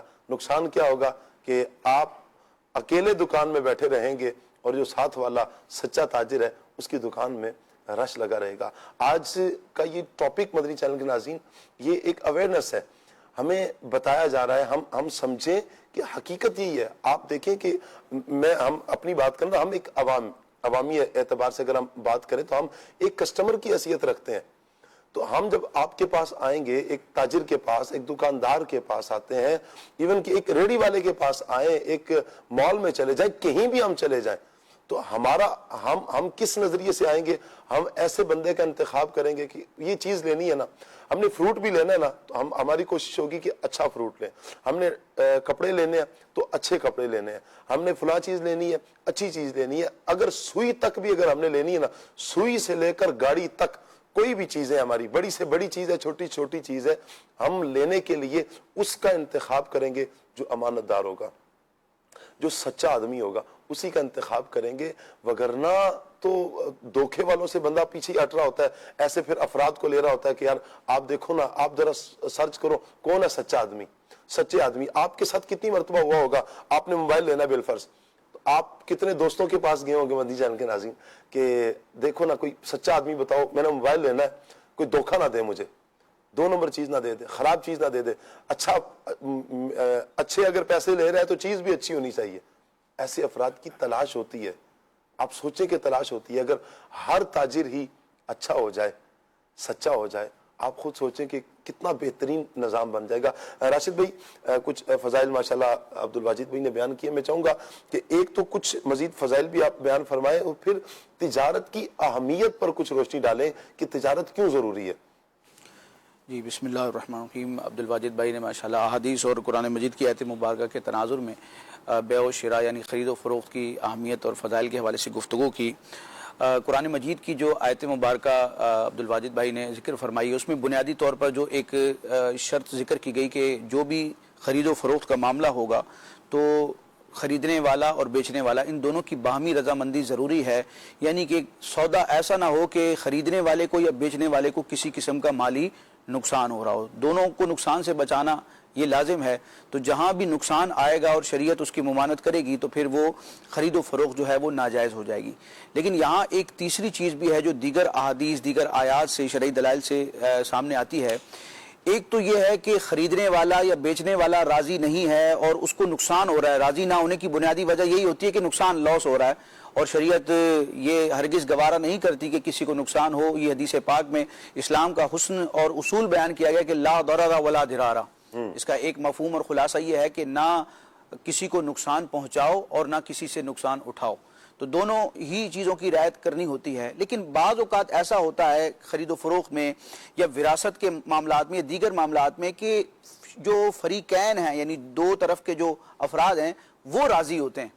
جیسے سودی معاملات ہوتے ہیں ان میں کئی مرتبہ ایسا ہوتا ہے کہ لینے والا اور دینے والا بظاہر معاذ اللہ دونوں راضی ہوتے, کہتے ٹھیک ہے میں یہ گوارا ہے, لیکن پھر بھی شریعت کہتی ہے کہ ناجائز ہے. کیونکہ جس شریعت نے فریقین یعنی خریدنے والے اور بیچنے والے کی رضامندی کا اعتبار کیا ہے تو اس شریعت نے یہ بھی لازم کیا ہے کہ تم جو بھی معاملہ کر رہے ہو مسلمان ہونے کے ناطے, رب کے بندے اور پیارے نبی علیہ السلام کی امتی ہونے کے ناطے, تو تمہارے سودے سے تمہاری جو بھی ڈیل ہو رہی ہے اس سے اللہ اور اس کے رسول کا راضی ہونا بھی کیا ہے, ضروری ہے. تو یہ چیز بعض اوقات نہ پیش نظر نہیں رہتی. سودی معاملاتوں کاروباری معاملات کہتے ہیں یار میں راضی ہوں, سامنے والا بھی راضی, اس میں کیا مسئلہ ہے, ٹھیک ہے آپ کی رضا سے پہلے اللہ اور اس کے رسول کی رضا ضروری ہے. یعنی ہمارا یہ انداز ہونا چاہیے کہ پہلے شریعت کے اعتبار سے اس کو اسکین کریں ہم کہ اللہ رسول راضی ہیں. شریعت کی طرف سے آپ کو اگر گرین سگنل ملتا ہے کہ آپ یہ سودا کر سکتے ہیں, اب آپ اپنی رضامندی کو دیکھیں گے. تو اللہ پاک ہمیں اپنی رضامندی پر رب اور اس کے محبوب کی رضامندی کو بھی ترجیح دینے اور برتر رکھنے کی توفیق عطا فرمائے۔ فضائل کی جو بات ہوئی، صدر الشریعہ مفتی امجد علی اعظمی رحمۃ اللہ تعالی علیہ نے بار شریعت کے 11ویں حصے میں جہاں خرید و فروخت کے احکام ہیں، شروع میں آیت مبارکہ اور پھر کچھ احادیث ذکر کی۔ احادیث کے درمیان آپ ایک نقطہ ذکر کرتے ہیں اور فرماتے ہیں یہ فائدہ ضروریہ ہے۔ وہ کیا ہے؟ آپ فرماتے ہیں کہ جہاں بھی احادیث میں ہم دیکھتے ہیں، روایات میں دیکھتے ہیں، نبی کریم علیہ السلام نے تجارت کے فضائل بیان فرمائے، تاجر کی فضیلت بیان کی، وہیں پر کذب بیانی یعنی کہ جھوٹ بولنے اور جھوٹی قسم کھانے کی مذمت بھی فرمائی۔ اس کی وجہ یہ ہے کہ عموماً تجارت جب ہوتی ہے بازار میں تو اپنا سودا بکوانے کے لیے، زیادہ نفع لینے کے لیے لوگ غلط بیانی سے کام لیتے ہیں، جس کو جھوٹ کہیں، قسم کہیں، یا جو بھی ہیلا بہانہ کہیں، یا جو بھی بارگیننگ ہوتی ہے، اور ایسے دکاندار کو بڑا کامیاب سمجھا جاتا ہے کہ یہ شیشے میں اتار لیتا ہے اور جو ہے نا چونا لگا لیتا ہے اور چونے کے ساتھ کتھا بھی لگا لیتا ہے اور بس وہ معاملہ کرتا ہے۔ شاہ صاحب آپ دیکھیں، لوگ اپنے مال کی، اپنی پروڈکٹ کی ایڈورٹائزمنٹ کے لیے لاکھوں روپے لگا دیتے ہیں، ٹھیک ہے، کیوں لگاتے ہیں؟ کہ لوگوں کو پتا چلے، لوگ ہماری طرف راغب ہوں۔ لیکن جو آپ کے پاس گاہک آ رہا ہے نا، اس کے ساتھ آپ دھوکہ دہی کر رہے ہیں، تو اب یہ آپ کی جو ایڈورٹائزمنٹ دوسرے طریقے سے ہو رہی تھی کہ لوگ آ رہے تھے، اب ایک بندے کے ساتھ اگر آپ نے غلط رویہ اختیار کیا ہے نا، تو یہ بھی آپ کی ایک ایڈورٹائزمنٹ کرے گا، جہاں جائے گا آپ کی گاہکی توڑے گا، اور بہت نقصان ہوتا ہے اس سے۔ اور اس کے برعکس اگر ایک گاہک کے ساتھ آپ ایمانداری کے ساتھ، اچھے انداز میں، حسن سلوک کے ساتھ، حسن اخلاق کے ساتھ معاملہ کرتے ہیں، تو وہ کئیوں کو بغیر کسی پیسے کے وہ آپ کی ایڈورٹائزمنٹ کر رہا ہوتا ہے، آپ کا گویا کہ نمائندہ بن جاتا ہے۔ اور پھر آپ کے بھی مشاہدات میں ہوگا کہ بعض اوقات حسن اخلاق اور دیانت داری کی وجہ سے پکے گاہک بن جاتے ہیں کہ سالہ سال پھر ان کا معاملہ رہتا ہے آنے جانے کا، اور پھر نسل در نسل چلتا ہے۔ ابو جاتے تھے، 7 بچے گئے، اب جب بچے بڑے ہوں گے نا تو ان کا ذہن یہ ہوگا کہ یار ہمارے ابو اس دکان سے چیز لیتے تھے، اور یہ ایسا ہوتا ہے۔ کئی ایسی مثالیں موجود ہیں کہ 20 25 سال ہو گئے دکان کو اور ان کے پکے گاہک لگے ہوئے ہیں۔ تو سچائی، جیسے عبد الواجد بھائی نے فرمایا کہ سچائی ہی میں برکت ہے، اور جو غلط بیانی کرے گا، دھوکہ دہی دے گا، تو وہ اپنا ہی نقصان کرے گا۔ تو وہاں پر صدر الشریعہ نے یہ بات ذکر کی کہ یہ جو جہاں پہ تجارت اور تاجر کی فضیلت بیان کی گئی، وہیں پر تاجر کے سچے ہونے کو بھی بیان کیا گیا۔ جھوٹ کی مذمت کی گئی اس لیے کہ تاجر جھوٹی قسمیں کھاتے ہیں، جھوٹی باتیں کرتے ہیں، غلط بیانی کرتے ہیں، اور سودا بظاہر بک جاتا ہے، لیکن حدیث پاک میں آتا ہے کہ جھوٹی قسم جو ہے وہ سودے کو تو بکوا دیتی ہے لیکن اس مال کی برکت کو ختم کر دیتی ہے۔ تو اللہ پاک ہمیں اس سے محفوظ رکھے۔ اب وہ جو روایات میں ہے کہ بازار جو ہے وہ زمین کے بدترین جگہوں میں سے ایک جگہ ہے۔ یہ جس طرح مسجد کے لیے کہا گیا کہ مسجد جو ہے زمین کے بہترین حصے ہیں، تو بازار کے لیے کہا گیا۔ صدر الشریعہ فرماتے ہیں اس کی بنیادی وجہ یہ ہے کہ بازار میں جو تاجر ہوتے ہیں عام طور پر یہ بدعنوانیاں کرتے ہیں، اور ان کی وجہ سے یہ معاملہ ہے۔ اور پھر روایات میں آتا ہے کہ شیطان ہر صبح کو اپنا جھنڈا لے کر بازار کی طرف جاتا ہے۔ تو تجارت کرنا یہ انبیاء سے ثابت ہے، اور کئی انبیاء کرام نے تجارت کے شعبے کو اپنایا، اور اس میں بڑی برکت بھی رکھی گئی ہے، لیکن ہمیں یہ دیکھنا ہے کہ ہم جو کام کر رہے ہیں اللہ رسول کے مطابق ہو۔ ایک روایت میں شاہ صاحب بیان کروں گا، اس میں نبی کریم علیہ السلام نے تجارت، اچھے تاجر کی خوبیوں کو بیان فرمایا، اور یہ وہ روایت ہے جو ہمیں اسلام کے اعتبار سے بھی ایک تعارف پیش کرتی ہے کہ نبی کریم علیہ السلام ایز اے تاجر ہر زندگی کے شعبے میں نبی کریم علیہ السلام کی سنت میں، شریعت میں رہنمائی موجود ہے۔ تو نبی کریم علیہ السلام جو اچھے تاجر ہیں، اور آپ کا جو ایک ٹائٹل ہے صادق اور امین، اگر اس کا پس منظر دیکھیں تو اس کا پس منظر کیا ہے کہ اعلان نبوت سے پہلے بھی جب آپ علیہ السلام بازار میں تجارت کا معاملہ فرماتے ہیں، تو وہ نان مسلم جو آپ کی بعثت کے بعد، آپ کے اعلان نبوت کے بعد آپ کی نبوت کو نہیں مان رہے، لیکن وہ اعلان نبوت کے بعد بھی نبی کریم علیہ السلام کے نبی ہونے کے ظاہر ہونے کے بعد بھی آپ کو صادق امین کہا کرتے تھے۔ صادق امین کہنے کی وجہ کیا ہے کہ نبی کریم علیہ السلام تجارت کے معاملے میں سچائی سے کام لیا کرتے تھے۔ ہر معاملے میں میرے آقا علیہ السلام سچائی، جبھی تو حضور علیہ السلام کی 40 سالہ زندگی ان کے سامنے تھی، بچپن سے لے کر 40 سال کی جوانی تک کی عمر ان کے سامنے تھی، ہر معاملے میں میرے آقا صلی اللہ علیہ وسلم سچائی کا معاملہ فرماتے۔ لیکن بالخصوص چونکہ تجارت کے معاملے میں زیادہ یہ ہوتا ہے، تو آپ علیہ السلام جب تجارت کے معاملے میں سچ فرماتے تو دیگر معاملات میں بدرجہ اولا آپ کا کیا عالم ہوگا۔ تو یہ ایک حدیث پاک ہے جس میں اچھے تاجر کی صفات بیان کی گئی۔ اس سے پتہ چلتا ہے کہ اسلام ہمیں کس تجارت کی اجازت دیتا ہے اور کس تجارت کی ترغیب دیتا ہے۔ چنانچہ حضرت سیدنا معاذ بن جبل رضی اللہ تعالیٰ عنہ سے روایت ہے کہ نبی کریم علیہ السلام نے ارشاد فرمایا، پاکیزہ کمائی یعنی پاک کمائی ان تاجروں کی ہے جو گفتگو کے وقت جھوٹ نہیں بولتے۔ تو ہمیں تجارت کرنی، اچھا تاجر بننا ہے تو جھوٹ نہیں بولنا، صحیح، وعدہ کریں تو خلاف ورزی نہیں کرتے، جو آپ نے کمٹمنٹ کی ہے اس پر آپ کو قائم رہنا ہے کسی بھی صورت میں، جب تک شریعت آپ پر کوئی دوسری چیز لازم نہیں کرتی. آپ نے اپنی جو زبان ہے، آپ کے الفاظ ہیں، اس کا آپ نے پاس رکھنا ہے. فرمایا جب ان کے پاس امانت رکھی جائے تو خیانت نہیں کرتے، جب کوئی چیز خریدیں تو اس کی برائی بیان نہیں کرتے. نہیں ایسا ہوتا ہے نا، جب مال لینا ہے بڑی پارٹی سے تو اس سے چیز لے رہے ہیں نا، تو اب اس کا بھاؤ جان بوجھ کے نقص نکالا جا رہا تھا، بھاؤ کم کرنے کے لیے، اس پر احسان دھرنے کے لیے کہ تمہارا خراب بھی مال، نقص نہیں ہوگا، عیب نہیں ہوگا، تب بھی اس میں جو ہے نا نکتہ چینی کریں گے کہ یار آپ کے مال میں یہ ہے، وہ پتہ ہے کہ کچھ نہیں ہے، لیکن صرف سامنے والے کو اپنے پریشر میں لانے کے لیے یا اپنا ریٹ کم کروانے کے لیے کیا جاتا ہے. تو یہ بھی ایک برائی ہے، اللہ پاک اس سے محفوظ رکھے تجار کو اور جو بھی خرید و فروخت کا معاملہ کرتا ہے. تو آپ علیہ السلام نے فرمایا جب کوئی چیز خریدیں تو اس کی برائی بیان نہیں کرتے، اور اس کے برعکس اور جب کچھ بیچیں تو اس کی تعریف نہیں کرتے. یعنی جو پروڈکٹ آپ بیچ رہے ہیں، جو اس میں جائز خوبی ہے اس کو تو بیان کیا جائے گا کہ اس میں یہ کوالٹی، جو اس میں چیز نہیں ہے، جو وصف آپ کی پروڈکٹ میں نہیں ہے، تو وہ آپ اگر بیان کریں گے کہ یہ میری چیز بک جائے تو یہ بھی غلط بیانی ہے، یہ بھی جھوٹ ہوگا. تو سرکار فرماتے جب وہ کچھ بیچتے ہیں تو اس کی بلا وجہ تعریف نہیں کرتے. اور فرمایا جب ان پر کسی کا آتا ہو، یعنی کسی نے ان کو پیسے دینے ہیں، ٹھیک ہے، تو دینے میں پسو پیش نہیں کرتے. جب ان پر کسی کا آتا ہو، یعنی کہ انہوں نے کسی سے قرض لیا ہوا ہے، انہوں نے پیمنٹ، تاجر نے پیمنٹ کسی کو کرنی ہے، تو سرکار فرماتے ہیں وہ پسو پیش نہیں کرتے، یعنی ٹال مٹول نہیں کرتے، جو وقت کہا تھا اس وقت پر بر وقت وہ پیمنٹ دے دیتے ہیں. اور فرمایا اور جب انہوں نے کسی سے لینا ہو، یعنی ان کا تاجر کا ادھار کسی پر ہو، کسی کو قرض دیا ہوا ہے، اس نے رقم آپ کو دینی ہے، تو اب کیا کرتے ہیں، اور جب انہوں نے کسی سے لینا ہو تو اس پر تنگی نہیں کرتے.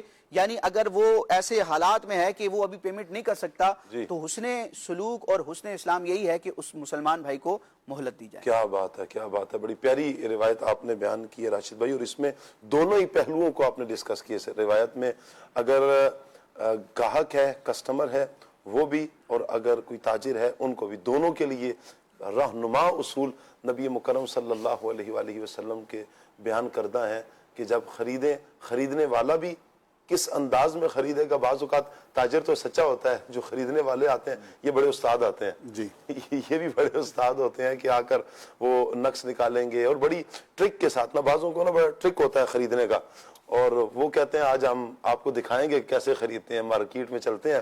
اور میں نے عبد الواجد بھائی ایک بندے کو دیکھا کہ وہ کچھ لینا نہیں تھا، اس نے کہا کہ آپ کو میں ٹرک بتاتا ہوں، آپ کیسے ان کو نہ گھما لو گے. بڑے ایسے مال میں جاؤ اور جا کر یہ کرو. میں وہ بیان نہیں کروں گا، ان کا انداز مناسب نہیں ہے. تو انہوں نے کچھ لیا بھی نہیں اور سامنے والے کو ایسا پریشر میں کر دیا، کیا دکاندار، کیا اس کے آگے ورکر، سب کی دوڑیں لگوا دی انہوں نے. ایسا وہ تیز آدمی تھا، اللہ اکبر. تو یہ بھی ایک خریدنے والے کی کیفیت بھی ہے. یہ بالکل، یعنی جیسے تاجر جھوٹ بولتا ہے نا، ایسے ہی کسٹمر بھی جھوٹ بولتا ہے. یہ جو کہا گیا نا کہ بیجا عیب نہ نکالے، تو اس میں یہی ہے کہ جب آپ بیجا عیب نکالیں گے تو سامنے والے کے تو آپ پریشرائز کر لیں گے، لیکن آپ خود گناہ کبیرہ کے مرتکب ہو رہے ہوں گے. وہ جھوٹ ہوگا کہ جو حقیقت واقعی کے خلاف ہے. تو اچھا، اب ایک بڑی خوبصورت بات راشد بھائی نے کی کہ جب کسی کو دینا ہو نا تو پسو پیش سے کام نہیں لیتے، یعنی ٹال مٹول نہیں کرتے. ہم اگر اللہ ماشاءاللہ اپنی مارکیٹ کو دیکھیں تو تاجر نے جس کا دینا ہوتا ہے نا اس کی زندگی برباد کر دیتا ہے. یعنی کیسے برباد کر دیتا ہے؟ آپ دیکھیں ہمارے ہاں مارکیٹ میں ایک پریکٹس ہے کہ ایک شخص جو ہے وہ سپلائر ہے، وینڈر ہے، وہ آ کر 1 لاکھ کا مال دے گا. اب اس کے ساتھ یہ ہوا کہ بھئی اگلے ہفتے آپ آؤ گے، مزید مال لاؤ گے اور پچھلے کی پیمنٹ لے لو گے. اب وہ کیا کرتے ہیں کہ وہ دکان والا 1 لاکھ کا مال لیا، پیمنٹ کرے گا 90,000 کی، 10,000 رکھ لے گا. پھر وہ اگلے چکر میں پھر 1 لاکھ کا مال لائے گا، یہ اگلے چکر میں پھر 10,000 رکھ لے گا. تو یہاں یہ معاملہ سالوں چلے گا، اور یہاں تک کہ وہ دینے والے کا 1,00,000 2 لاکھ روپیہ جو ہے وہ اس تاجر پر آ جائے گا. اب کیا ہوگا کہ ایک وقت آئے گا کہ اس کے حالات ایسے ہو گئے کہ تنگی ہے، اب اس کو ضرورت ہے. اب وہ جب اس دکاندار کے پاس آئے گا اور اس سے کہے گا کہ بھائی مجھے وہ میرے پیسے دے دو، تو وہ کہتا ہے کہ بھائی آپ مال دو گے تو میں پیسے دوں گا. اب وہ مال دے یا نہ دے، وہ لاکھ روپیہ یا 2 لاکھ روپیہ جو آپ پر کھڑا ہے وہ آپ پر دینا لازم ہے. لازم ہے. اب اگر اس نے اپنا کاروبار ختم کر دیا, اگر آپ کو سپلائی نہیں کر رہا, تو اس کا یہ مطلب تو نہیں کہ اب آپ اس کو اس کا پیسہ نہ دیں. جی. تو اب کیا ہوتا ہے کہ بعض لوگ کرائسس میں ہوتے ہیں, ان کے 10-12 دکانوں پر لاکھ 2 لاکھ روپے کھڑے ہوتے ہیں. جی. وہ 20 لاکھ 30 لاکھ بن جاتا ہے, اور وہی اس کی روزی روٹی ہے, وہی اس کے بچوں کی کفالت کا ذریعہ ہے, اسی سے اس کے کاروبار نے آگے چلنا ہے, اسی سے اس نے اپنے بوڑھے والدین کی دوائی کا انتظام کرنا ہے, اسی سے اس نے اپنی بیٹی کی شادی کرنی ہے. اب سوچنے والا یہ سوچتا ہے کہ یار 1 لاکھ روپے ہی تو ہے, رک گیا تو کیا, سارے یہی سوچ رہے ہوتے ہیں, اور یہ سارے ہی یہ سوچ رہے ہوتے ہیں, اور سامنے والا جو ہے اس بیچارے کی زندگی برباد ہو جاتی ہے. اللہ اکبر. تو جب کسی کا دینا ہو تو دینے میں تاخیر نہیں کرنی چاہیے. اور یہاں مجھے امام غزالی رحمۃ اللہ تعالی علیہ کا قول یاد آتا ہے. جی. آپ فرماتے ہیں کہ بعض بزرگ یہ بھی کہتے ہیں کہ اگر تم نے کسی کا قرضہ دینا ہے جی. تو تم جب تک اس کا قرض نہ دے لو اس وقت تک تمہارے گھر میں گوشت نہیں پکنا چاہیے. کہ گوشت تم پکاؤ گے تو وہ حاجت سے زیادہ ہے کہ سبزی سے بھی گزارا ہو سکتا ہے. جی. تو گوشت کے پکانے سے جو رقم بچ جائے گی گوشت جب تم نہیں پکاؤ گے تو وہ قرض ادا کرنے میں صرف کرو. اور پھر آپ دیکھیں کہ کسی کا قرض دینا ہو تو اللہ تعالیٰ سے ڈرنا چاہیے کہ قرض تو شہید کو بھی معاف نہیں ہے. شہادت کتنا بڑا درجہ ہے. بالکل. شہید وہ ہے کہ جس کو مرتے وقت اللہ تعالیٰ کا دیدار ہوگا. لیکن حقوق العباد کا معاملہ ایسا ہے کہ اگر شہید نے بھی کسی کا قرض دینا ہے تو اس قرض کے حوالے سے آخرت میں اس سے باز پرس ہوگی. تو اگر کوئی تاجر ہے, دکاندار ہے, یا کوئی بھی ہے کسی کا کچھ دینا آتا ہے تو کوشش کی جائے جتنی جلدی ہو سکے وہ دے دیا جائے. کیا بات. اس کے ساتھ ایک اور چیز کہ جس سے آپ نے لینا ہے جی اس کی زندگی برباد نہ کریں. لینے والے کی. ہاں جی, یہ بھی ہوتا ہے کہ جس سے لینا ہے اس کے لیے مصیبت بن جائیں گے. سوشل میڈیا پر, اخبارات میں, نجی محفلوں میں, لوگوں کے درمیان جہاں اس کی بچی کا رشتہ ہونا ہے وہاں جا کر, جہاں اس کے بیٹے کا سسرال ہے وہاں جا کر, مارکیٹ میں, مطلب یعنی اسے اتنا برا کر دیں گے کہ وہ کیا چلے گا, اس کی بربادی ہو جائے گی. بالکل. آپ نے 1 لاکھ لینا ہے لیکن آپ اس کی گڈ ول کو برباد کر کے اس کا کروڑوں کا نقصان کر رہے ہیں. جی. تو جتنا اس کا جرم ہے اس حد تک آپ اس کو سزا دیں نا. جی. ایسا تو نہ کریں کہ آپ اس کی پوری زندگی کو ہی تباہ کر دیں. جی. بہرحال اس میں پھر بہت سی صورتیں ہیں. جی. اس پہ پھر کبھی احتیاط تو یہی ہے کہ ہم جہاں تک ہو سکتا ہے حسن اخلاق کا مظاہرہ کریں. جی. دینا ہے تو ٹال مٹول نہیں, جب لینا ہے تو پھر کچھ مہلت دے دیں. جی. سامنے والے کی کیفیت کو دیکھ لیں, سامنے والے کے دکھ درد کو دیکھ لیں. آج اگر اس پر کوئی مصیبت آئی ہے, کوئی پریشانی آئی ہے, آپ کے ساتھ وہ آج نہیں کھڑا ہوا. آپ دیکھیں وہ پچھلے 10 سال سے آپ کے ساتھ چل رہا ہے. پچھلے 10 سال میں اگر اس نے آپ کے ساتھ کوئی اس طرح کا معاملہ نہیں کیا, کوئی پیمنٹ میں تاخیر نہیں ہوئی ہے, اب اگر ہو گئی ہے تو کیا وہ دھوکہ دینے لگ پڑا ہے؟ ایک دم اعتماد توڑے نہیں. آپ پہلے سرچ کر لیں, غور و فکر کر لیں کہ واقعتاً یہ دھوکہ دے رہا ہے, واقعتاً یہ اس طرح کر رہا ہے, یا اس کے اوپر کوئی آزمائش آ چکی ہے, کرائسس کا شکار ہو چکا ہے, معاملہ کیا ہے. پھر آپ کا دل میں خود بھی آئے گا کہ اب میں اسے کچھ مہلت دے دوں. آپ مہلت دے دیں گے, اللہ کے لیے مہلت دیں گے نا. آپ نے قرض لینا ہے اور اللہ کے لیے مہلت دے رہے ہیں, ہر دن آپ کے لیے نیکی ہے. یہ آپ نے اس پر احسان کیا نا, آپ نے اس کے ساتھ ایک نیکی کیا. ہر دن ہر لمحہ یوں کہیں کہ آپ کا ایک یہ نیکی اور بہترین نیکی ہے کہ آپ نے اسے مہلت دی ہے. ہاں, لیکن اگر کوئی دھوکے باز ہے تو پھر اس کا ایک حد تک جتنا شریعت مطالعہ کہتی ہے اتنا ہی تعاقب کریں گے, اتنی ہی پوچھ گچھ کریں گے. ایسا نہیں ہے کہ اس کی زندگی برباد, اس کے بچوں کی زندگی برباد ہو, ان کے گھر والوں کی زندگی برباد ہو, اجیرن کر دی جائے, یہاں تک کہ پھر وہ خودکشی پر اتر آئے معاذ اللہ. ایسا بھی ہوتا ہے کہ جب اس طرح کے کرائسس میں بندہ شکار ہوتا ہے یا اس طرح کا گھیرا تنگ کر دیا جاتا ہے تو پھر وہ بندہ اپنے آپ کو مارنے پر بھی تل جاتا ہے معاذ اللہ. اس طرح کے قدم بھی اٹھا لیتا ہے, حالانکہ نہیں اٹھانے چاہیے. ڈٹے رہیں, اللہ کرے گا. یہ مشکل وقت آیا ہے, اللہ نے چاہا تو یہ مشکل وقت گزر جائے گا, مشکل وقت گزر جائے گا. لیکن ہر بندہ اپنے اعتبار سے دیکھے کہ میری ذات سے کسی کو دھوکہ نہ ہو, میری ذات سے کسی کو کوئی نقصان نہ ہو. یہ بہت ساری جو سچویشن بنتی ہے یہ دھوکے کی وجہ سے بھی بنتی ہے. میں چاہوں گا شاید بھائی دھوکے کے حوالے سے آپ کچھ ارشاد فرمائیں. دھوکہ دے کر مال تو بیچ لیا جائے گا, اس کے نقصانات کیا ہوں گے, اور پھر جو عملی زندگی میں اس کے مزید اگر ہم نظارے کرتے ہیں, دیکھتے ہیں, تو ہمیں تو بڑا بھیانک اس کا نتیجہ نظر آتا ہے. جی, بسم اللہ الرحمن الرحیم. شاہ صاحب جیسے شروع سے ہی اس چیز کا ذکر کیا جا رہا ہے کہ تاجر صادق و امین، اس کے بارے میں اتنے سارے فضائل بیان کیے گئے اور قرآن و حدیث کی روایات کو بھی ذکر کیا گیا. جیسا کہ عبد الواجد بھائی نے ایک سائٹ کو ذکر کیا کہ جو تاجر ہے وہ دیتا ہے اور جو خرید و فروخت خرید کرنے والا بندہ ہے وہ پیسے دینے میں ٹال مٹول کرتا ہے، تو اس کے لیے بھی ہمارے پاس ایک درس ہونا چاہیے، اس کو بھی سیکھنا چاہیے کہ اب اگر اس کے حالات اچھے ہیں تو اس کو اپنا قرضہ وقت پر اتارنا چاہیے. بعض اوقات وہ دوسرے شخص کے تاجر کے پیسے دبا کر اس لیے رکھتا ہے کہ کہیں یہ مجھے کہیں دوبارہ دھوکہ نہ دے، کہیں یہ ہو سکتا ہے کہ مجھے مال دینا بند کر دے، کیونکہ بعض اوقات ہوتا ہے کہ یہ اچھا تاجر ہوتا ہے، مال اچھا دے رہا ہوتا ہے، بر وقت دے رہا ہوتا ہے، کیونکہ ڈیلنگ اچھی ہوتی ہے، تو بعض اوقات اس کے ذہن میں یہ بھی چیز ہوتی ہے کہ اگر میں اس کے پیسے نہیں رکھوں گا تو ہو سکتا ہے کہ یہ مجھ سے چھوڑ کر کسی اور کے پاس چلا جائے. میرے ذہن میں اس طرح کی ایک مثال ہے، دو دکاندار تھے ساتھ میں، ایک دکان والے کا دودھ اچھا تھا اور دوسرے کا جو دودھ تھا وہ زیادہ اچھا نہیں تھا. تو جس کو وہ دودھ دینے والا آتا تھا وہ اسی کے ساتھ اس کا ایگریمنٹ تھا کہ تم مجھے ہی دودھ دو گے، اس کو نہیں دو گے، کیونکہ اس دودھ کی وجہ سے میری دکان کی بکری اچھی ہے. اب اس کے ساتھ ڈیلنگ چل رہی ہے.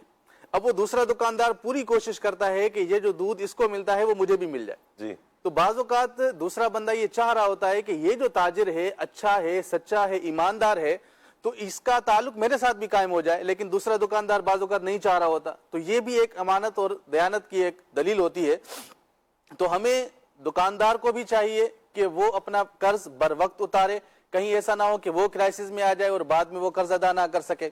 اور دھوکہ دینا تو یہ تو ویسے ہی بہت بڑا گناہ ہے. اللہ تبارک و تعالیٰ کے عذاب کا ایک سبب بن سکتا ہے کہ جو بندہ کسی کے ساتھ ناجائز کرتا ہے، جس کو دھوکہ دیتا ہے، تو ظاہر ہے اس کو تکلیف پہنچتی ہے، اور کسی مسلمان کو تکلیف دینا یہ کسی بھی صورت میں درست نہیں ہے. جیسا کہ راشد بھائی نے وہ حدیث مبارکہ بھی بیان کی تھی کہ لا ضرر ولا ضرار، یہ مسلمان کی یہ صفت بیان کی گئی ہے کہ نہ وہ نقصان اٹھاتا ہے نہ کسی کو نقصان پہنچاتا ہے. اور معاشرے میں دھوکہ دہی تو بہت زیادہ پائی بھی جاتی ہے بعض اوقات، اور ماشاءاللہ صادق اور امین تاجر بھی پائے جاتے ہیں. اور اللہ تبارک و تعالیٰ قرآن مجید میں ارشاد فرماتا ہے یا ایھا الذین آمنوا لا تأکلوا اموالکم بینکم بالباطل، یعنی اللہ تبارک و تعالیٰ قرآن مجید میں واضح فرماتا ہے اے ایمان والو آپس میں ایک دوسرے کا مال ناحق نہ کھاؤ.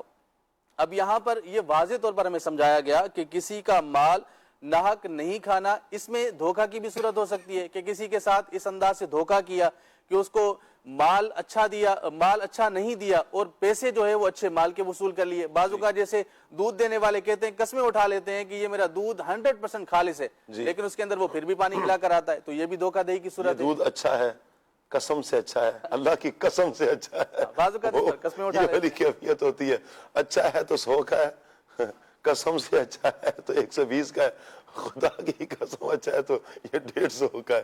معاذ اللہ یہ اس طرح کا، یہ حضرت تفنن عرض کر رہا ہوں تو یہ لوگ نا اس طرح کر رہے ہوتے ہیں، بھائی یہ اتنا اچھا ہے، یہ اس سے اتنا اچھا ہے، اور یہ اس سے اتنا اچھا ہے. اللہ اکبر.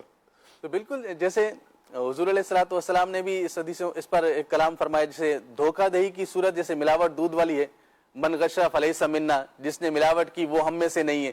تو اس طرح کے معاملات ہم معاشرے کے اندر دیکھ رہے ہوتے ہیں، دھوکہ دہی دے رہے ہوتے ہیں. اب دھوکہ دہی کی بہت ساری صورتیں ہو سکتی ہیں. بعض اوقات وہ جھوٹی قسم اٹھا کر مال. یہاں پر نا حضرت عمر رضی اللہ تعالیٰ عنہ کی ایک ادا یاد آ رہی ہے عبد الواجد بھائی، کہ آپ راتوں کو گلیوں میں چکر لگاتے تھے اپنی رعایا کا خیال رکھنے کے لیے کہ کوئی تکلیف میں تو نہیں ہے، کوئی پریشانی میں تو نہیں ہے، کوئی دکھ میں تو نہیں ہے. آپ گزر رہے تو ایک گھر کے پاس سے گزرے تو وہاں سے اندر سے ایک آواز آئی کہ ایسا کرو کہ دودھ میں پانی ملا دو. تو اندر جو بیٹی تھی اس نے کہا کہ میں تو پانی نہیں ملاؤں گی. انہوں نے کہا کیوں؟ کہا کہ عمر دیکھ تو نہیں رہے.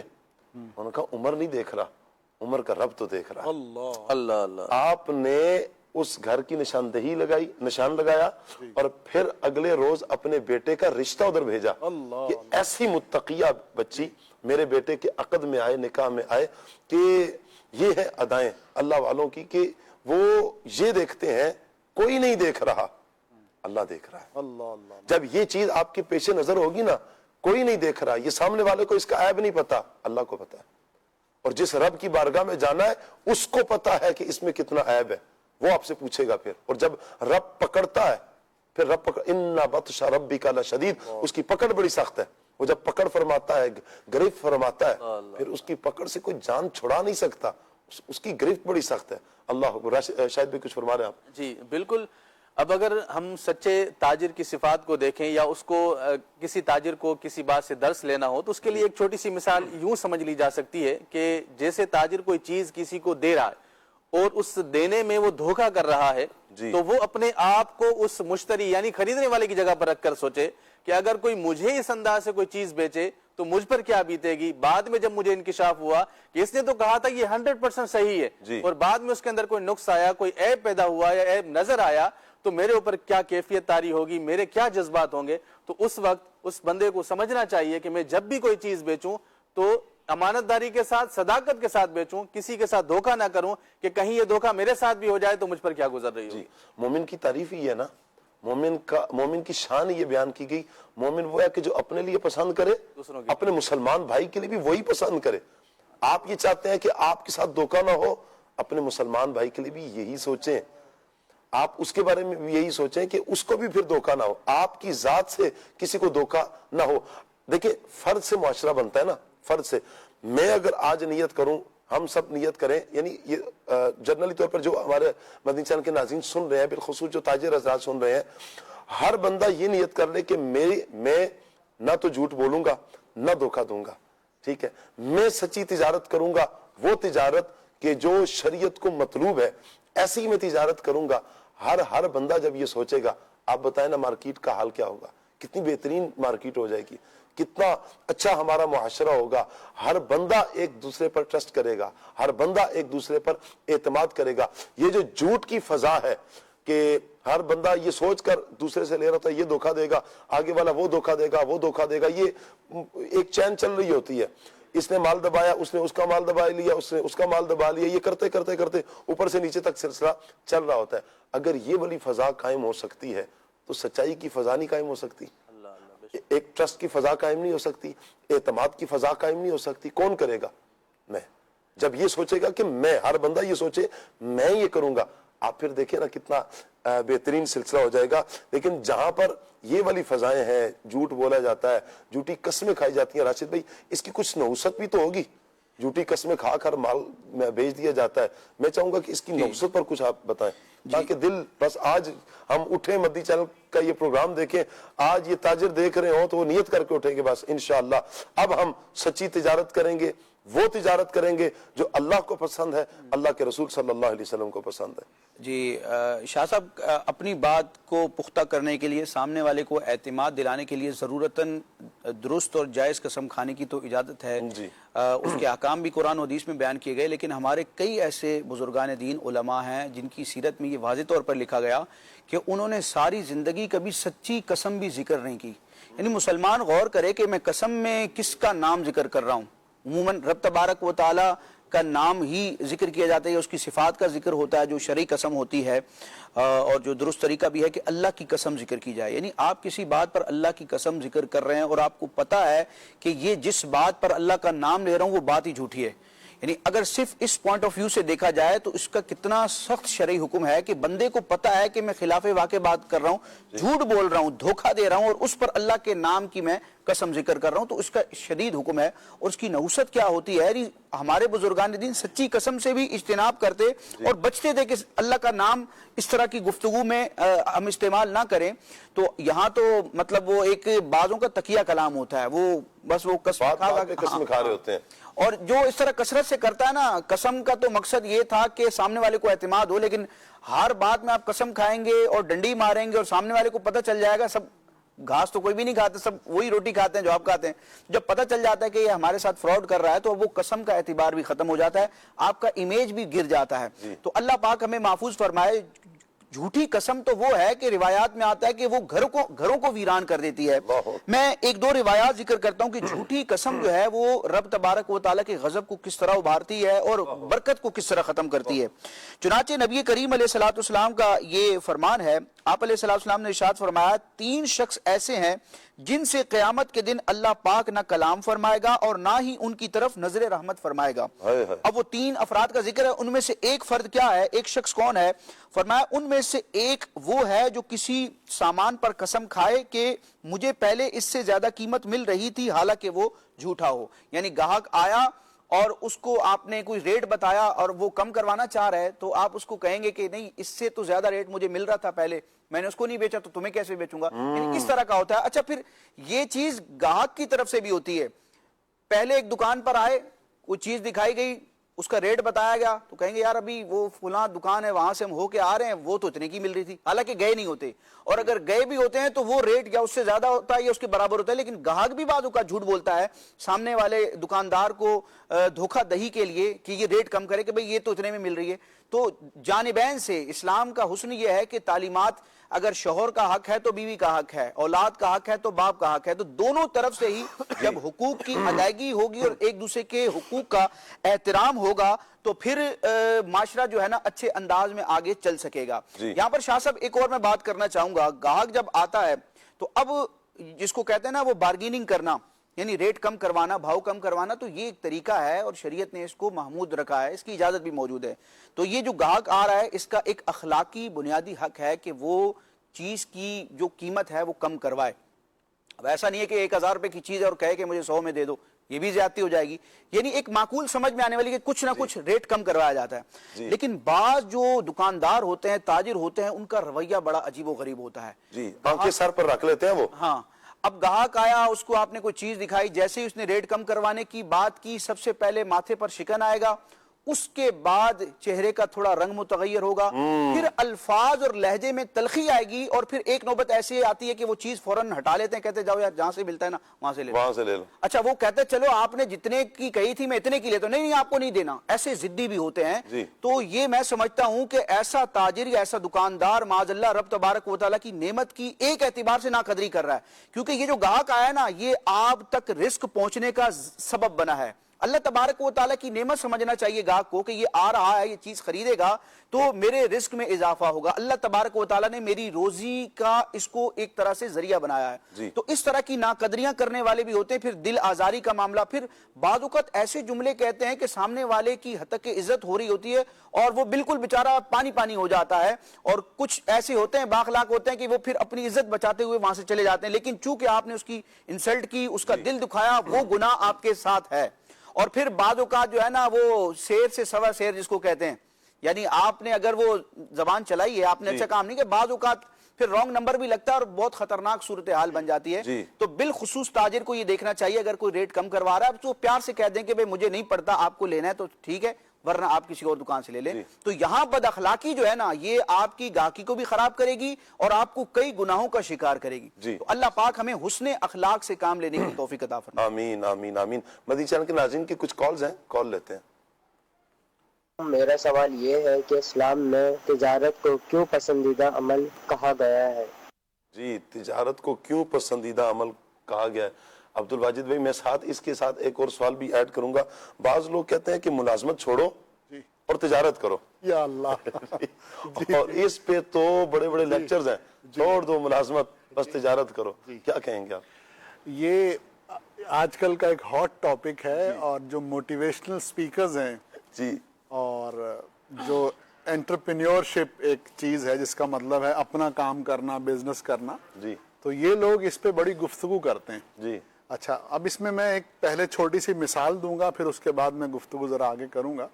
کہ آپ دیکھیں ایک شخص ہے جس کی ماہانہ تنخواہ 3 لاکھ روپے ہے, جی, اور وہ سال کے 36 لاکھ روپے کماتا ہے, اور وہ 12 لاکھ روپے اس کا خرچہ ہوتا ہے, 24 لاکھ روپے وہ سال میں بچا لیتا ہے. جی, اس کی سیونگز ہیں. اور ایک کاروبار کرنے والا شخص ہے جو صبح 6 بجے سے لے کے رات 8 بجے تک کاروبار کرتا ہے, اور جو ماہانہ اس کو پروفٹ ہوتی ہے وہ 1 لاکھ روپے یا 1.5 لاکھ روپے ہے. جی. تو اب اس کا جو سالانہ پروفٹ کا نکلے گا سارا وہ 12 سے 18 لاکھ روپے کا ہے. جی. تو آپ بتائیں کہ جس کی 3 لاکھ کی ملازمت ہے اس کی سیونگ سالانہ 24 لاکھ ہیں. جی. اور جس کا کاروبار ہے اس کی سالانہ سیونگز 12 سے 18 لاکھ ہے. تو ان میں سے بہتر کون مالی طور پہ؟ وہ جو ملازمت کر رہا ہے. یہ جو بزنس کر رہا ہے اس کی اپنی ٹینشنز ہیں, کسی سے لینا ہے, کسی سے دینا ہے, اور بعض اوقات کوئی ٹائم کا پتہ نہیں کب آئے گا کب جائے گا. تو اب بعض اوقات نماز نکل جاتی ہے, قضا ہو جاتی ہے, جماعت رہ جاتی ہے, یا اور بہت سی حقوق تلفیاں ہو جاتی ہیں. اور ایک شخص وہ ہے کہ جو صبح 10 بجے 9 بجے آفس جاتا ہے, جی. شام میں 5-6 بجے آ جاتا ہے, با جماعت نماز اس کو مل جاتی ہے, اور اس طرح سے دیگر چیزیں اس کو میسر آتی ہیں.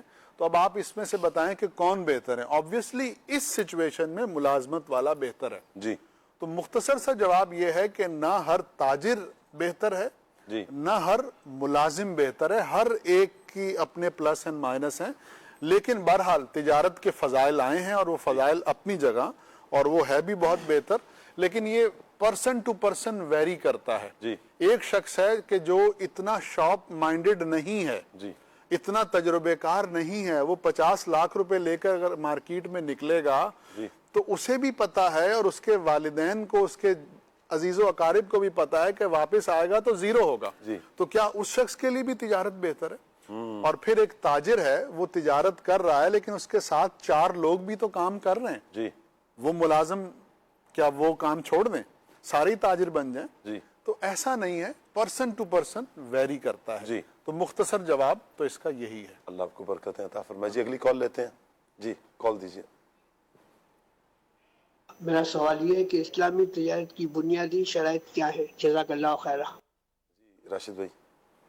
جی, یہ بھی عبد الواجد بھائی نے جو بات ذکر کی, اس پر میں ایک اور جملہ عرض کرنا چاہوں گا کہ نبی کریم علیہ الصلوۃ والسلام نے جو تجارت کے فضائل بیان فرمائے ہیں, وہاں ایک روایت یہ بھی ہے کہ جس کا خلاصہ ہے کہ انسان کو جس چیز میں برکت دی گئی تو اسے چاہیے کہ وہ اسے لازم کر لے.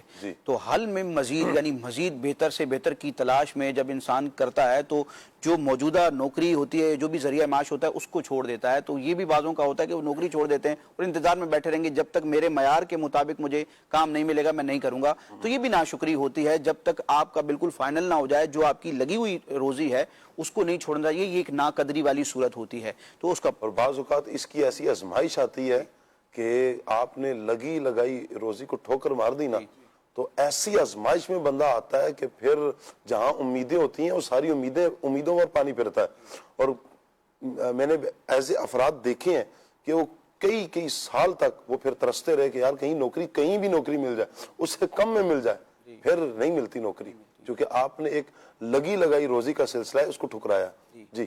باقی یہ جو سوال ہوا یہ بڑا تفصیل طلب ہے, اور میں یہ عرض کروں گا کہ بہار شریعت کا 11واں حصہ, اس میں خرید و فروخت کے احکام ہے, اور شروع ہی میں خرید و فروخت کی کچھ شرائط لکھی ہیں کہ کن بنیادی چیزوں کا ہونا ضروری ہے کہ جس چیز کو آپ بیچ رہے ہیں وہ موجود بھی ہو, آپ اس کے مالک بھی ہو, وہ آپ کی دسترس میں بھی ہو, پھر دھوکہ دہی نہ ہو, جو کہا گیا وہ ہو. بہت ساری اس طرح کی شرائط ہیں. پھر اس میں سود کی آمیزش نہ ہو, دھوکہ دہی نہ ہو, کسی عیب کو چھپا کر نہ دیا گیا ہو. کئی صورتیں ایسی ہوتی ہیں کہ بظاہر ہمیں لگتا ہے کہ ہمارا خون پسینہ لگا اور یہ کمائی حلال ہے, یعنی عوامی ایک تاثر ہے کہ بھئی یہ تو میرے خون پسینے کی کمائی ہے. اس خون پسینے کی کمائی میں جو آپ نے دوسرے کا نقصان کیا ہے, اس کو دھوکہ دیا ہے, اس کو فراڈ کیا ہے اس کے ساتھ, تو وہ کہاں جائے گا؟ تو صرف جسم سے پسینہ بہ جانا یا آپ کی انرجی کا اس میں استعمال ہو جانا یہ اس روزی کو حلال نہیں کرے گا, بلکہ اللہ رسول کے بتائے ہوئے طریقے کے مطابق جب آپ کریں گے نا, اگرچہ آپ اے سی میں بیٹھے چل بیٹھے ہیں بالکل, جی ٹھیک ہے, آپ کو جسمانی طور پر بظاہر کوئی مشقت نہیں ہو رہی, لیکن آپ شریعت کے بتائے ہوئے طریقے کے مطابق یہ سارا کام کر رہے ہیں, ڈیلنگ کر رہے ہیں, تو آپ کی کمائی حلال ہے. لیکن اس کے برعکس آپ جو ہے نا سارا دن محنت والا کام کر رہے ہیں اور بظاہر جسمانی مشقت اتنی ہے کہ پسینے سے شرابور ہو رہے ہیں, لیکن آپ نے وہاں ڈنڈی ماری, آپ نے شریعت کے کسی حکم کی وائلیشن کی, تو اب اگرچہ آپ کا پسینہ بہ رہا ہے نا, آپ کی کمائی حرام ہے.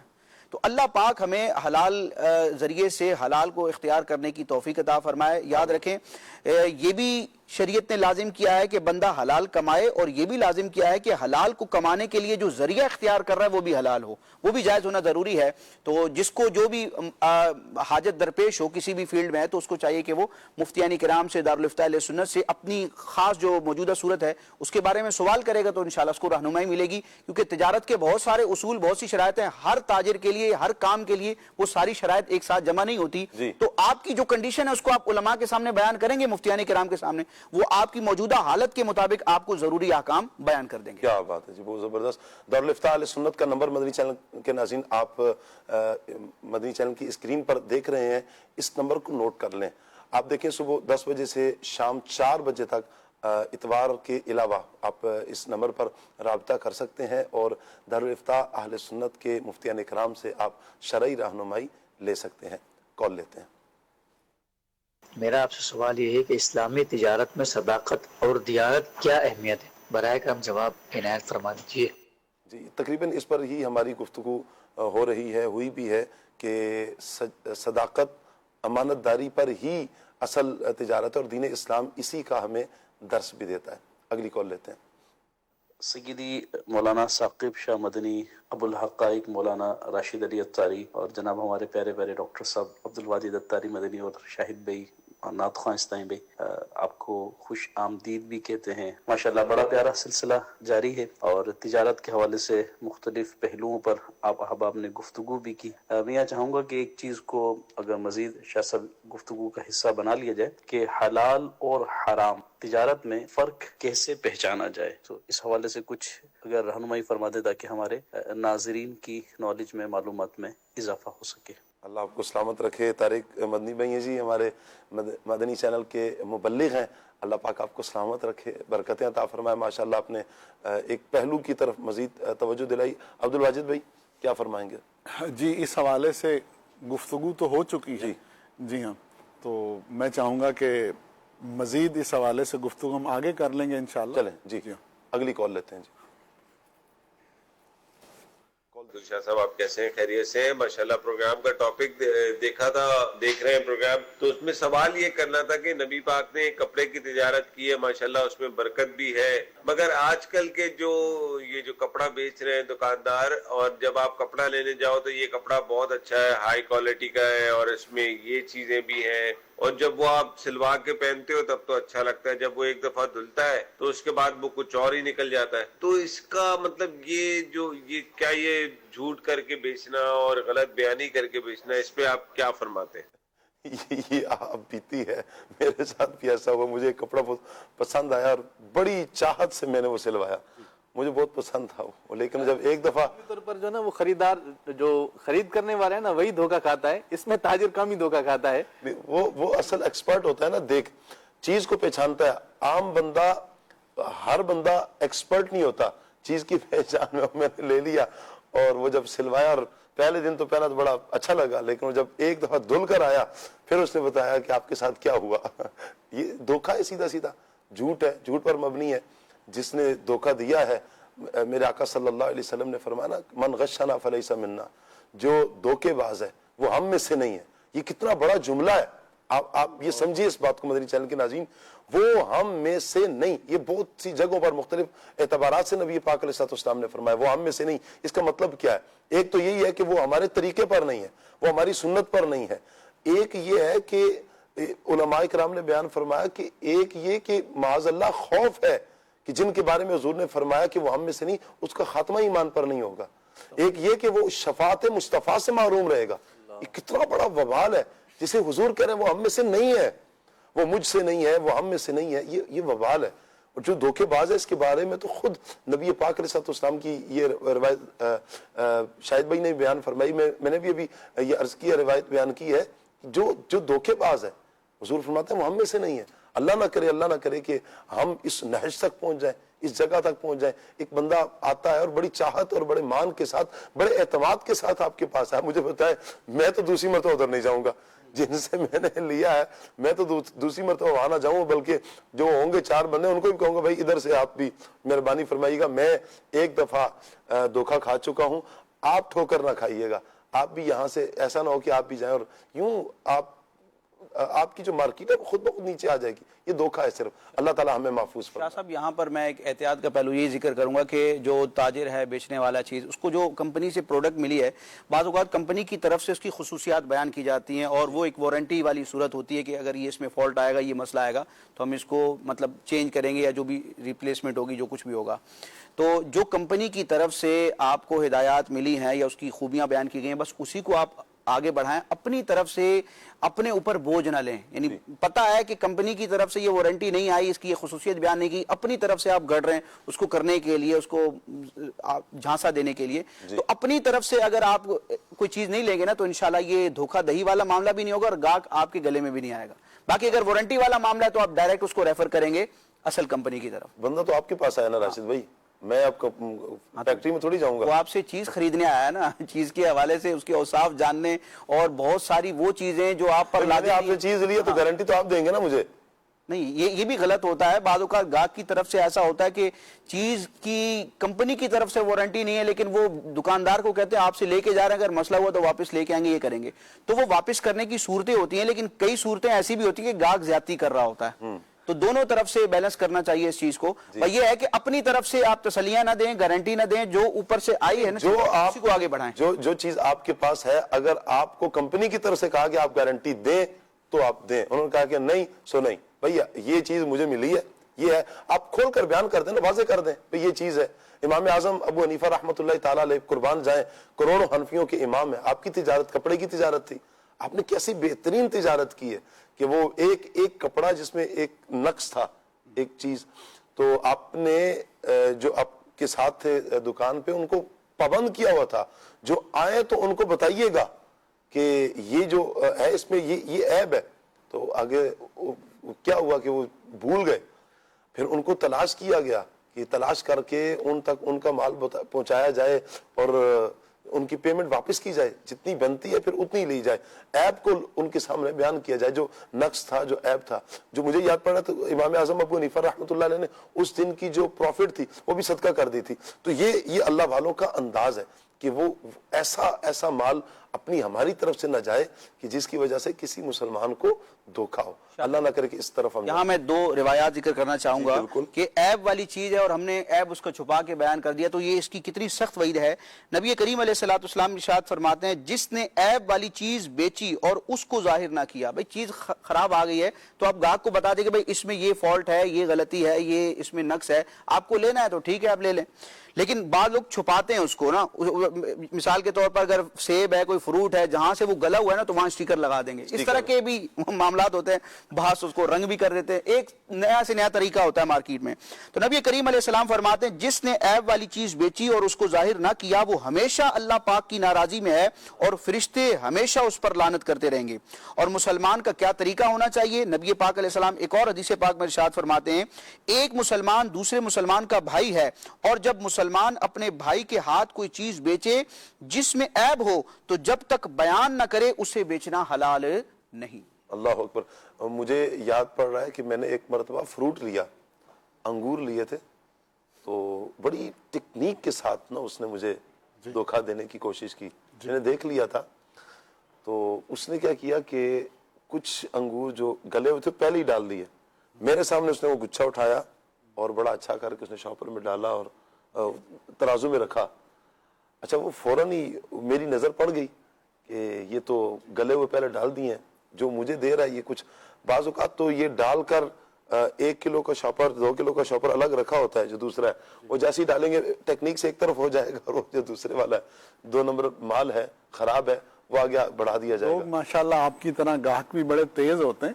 جب ان کو ریٹ بتایا جاتا ہے نا تو ان کو پتہ چل جاتا ہے کہ اگر یہ سیب 400 کا بک رہا ہے تو یہ اعلیٰ کوالٹی کا ہے, اور یہ سیب اگر یہ 250 کا دے رہا ہے اور اس پہ سٹیکر لگا تو اس کا مطلب ہے کہ اس میں پرابلم ہے. تو بعض اوقات عیب والی چیز جو ہوتی ہے نا اس کا جو ریٹ ہوتا ہے اتنا ریٹ لگا کر سامنے والا بیچ رہا ہوتا ہے, تو اس صورت میں اس کو بھی تھوڑا سا جواز کی صورت بن جاتی ہے. وہ چیز پتہ ہو. جی وہ آپ ریٹ اگر اچھی چیز کا لے رہے ہیں پھر اچھی چیز دینی چاہیے. اللہ تعالیٰ عافیت فرمائے. کال لیتے ہیں. میں سید بھائی بول رہا ہوں, مجھے ایک کلام سنا دیجئے. چھوڑ فکر دنیا کی, چل مدینے چلتے ہیں. کیا بات ہے جی, آپ نے بڑے پیارے انداز میں سنا دیا. اللہ آپ کو سلامت رکھے. اگلی کال لیتے ہیں. مدنی رضا بھائی آپ سے عرض یہ ہے کہ یہ والا کلام سناتے امیر اہل سنت کا لکھا ہوا جو مدینے کے تصور میں جیا کرتے ہیں. کیا بات ہے جی. ایک اور کال دیں جی, دیکھتے ہیں ہمارے کسٹمر ہم نے اتنا کہا کہ کسٹمر زبان پہ آ گیا. اللہ خیر فرمائے. ہمارے مدنی چینل کے ویورز ہمیں کیا کہہ رہے ہیں جی, کال دیجیے. مجھے مدنی بھائی سے فرمائش کرنا تھی کہ مجھے یہ کلام سنا دیں, میری دھڑکن میں یا نہ. سبحان اللہ جی. ایک اور کال لیتے ہیں. محمد محسن قریشی ڈیرہ اسماعیل خان سے عرض گزار ہوں, خان اسلامی بھائیوں سے یہ کلام سنوا دے. واہ کیا مرتبہ اے روز ہے بالا تیرا, جزاک اللہ خیر. آمین آمین وائیا کا. ایک اور کال دیجیے.